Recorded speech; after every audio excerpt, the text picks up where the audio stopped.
আজ দুপুরের খাবারটা খুবই সাধারণ। আসসালামু আলাইকুম। আপনারা কেমন আছেন? আলহামদুলিল্লাহ আমি অনেক ভালো আছি।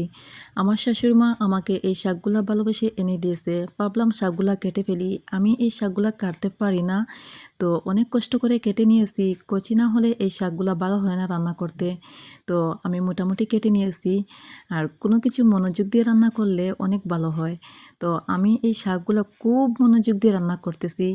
কারণ এই শাকগুলা আমার খুব পছন্দের। আমি শাকের সাথে কাঁঠাল বিচি আর রসুন কুচি করে দিয়েছি, পেঁয়াজ কুচি করে দিয়েছি আর এর সাথে মাছ ভাজি করে দিয়েছি। আর শাকগুলো ছেড়ে দিয়েছি। আর শাকগুলা বেশি জাল দিলে কালো হয়ে যায়, বেশি জাল দিলে শাকগুলা ভালো হয় না। আমি 2 মিনিট লাড়াচাড়া করে নামিয়ে দেব। তো আপনাদেরকে বলছি এভাবে শাক রান্না করলে অনেক মজা হয়। একদিন রান্না করে খেয়ে দেখবেন। আমার শাক রান্না হয়ে গেছে, আমি একটু লাড়াচাড়া করে নামিয়ে দেব। তো আমার শাক যখন রান্না হয়ে গেছে ভাবলাম একটু শীতল ভর্তা করে নিই। শীতল ভর্তাও আমি খুবই পছন্দ করি। তো আজকে দুপুরের খাবার থাকছে শাক, ডাল আর শীতল ভর্তা। আমার মনে হয় সব খাবারের দাম টাকায় মাপা যায় না। কিছু খাবারের মূল্য থাকে পরিবারের ভালোবাসা, স্বামী সন্তানকে নিয়ে একসাথে বসে খাওয়ার আনন্দটাই আলাদা। যার ঘরে শাক ডাল আছে সে যেন কখনো নিজেকে অভাবী না ভাবে। কারণ পৃথিবীতে এমন অসংখ্য মানুষ আছে যাদের কাছে একবেলা খাবারও নিশ্চিত নয়। আমরা অনেক সময় বড় স্বপ্নের পেছনে ছুটতে গিয়ে ছোট ছোট নিয়ামতের কদর ভুলে যাই, তাই না? জীবন সব সময় বিরিয়ানি, কাবাব আর দামি খাবারের নাম নয়। কখনো গরম ভাতের সঙ্গে এক বাটি ডাল, একটু শাক আর শীতল ভর্তাই মনে এমন তৃপ্তি এনে দেয় যা কোনো বিলাসী খাবারও দিতে পারে না।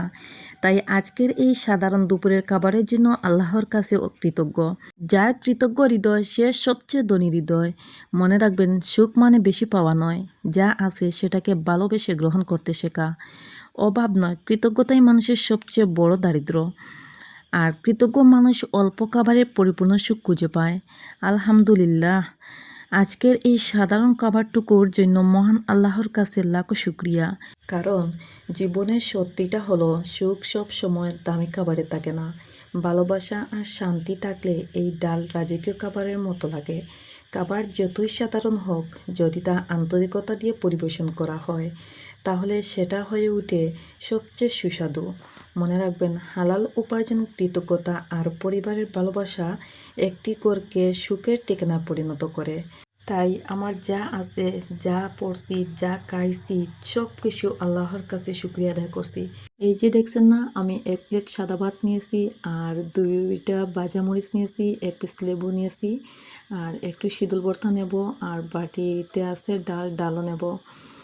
তো আপনাদের খাবারটা কেমন লাগে প্লিজ তোমরা কমেন্টে জানাও। আর আমার তো খুবই পছন্দ, আমি জানিয়ে দিয়েছি। আমার ফ্যামিলির সবারও পছন্দ আর আমার প্রশংসা খুব করছে তারা। খুবই মজা হয়েছে, ডাল গুঁড়া, শীতল ভর্তা, শাক, তিনটাই মজা হয়েছে। তো